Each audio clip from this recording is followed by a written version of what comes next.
Good afternoon.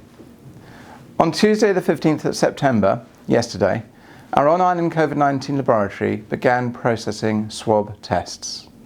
And the lab, when operating at full capacity, will rapidly process around 2,000 tests a day, with results expected within an average of 12 hours and hopefully better.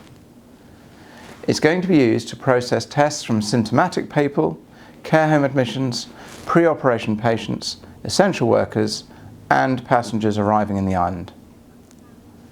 Now this week, we also reached another milestone in our testing process, with over 100,000 tests having been administered, including 70,000 arrivals having been tested since we opened our borders on the 3rd of July.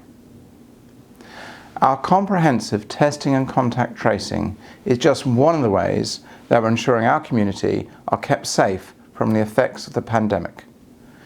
We'll continue to provide regular PCR testing for frontline workers, and we're developing the next phase of this in the coming weeks.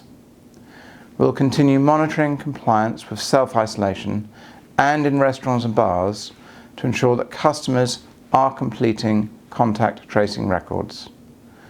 And we'll continue to take daily decisions about country and regional risk classifications. It's also critical to remember that our own behaviours are essential to ensuring that Jersey continues its current success in tackling the impact of COVID-19.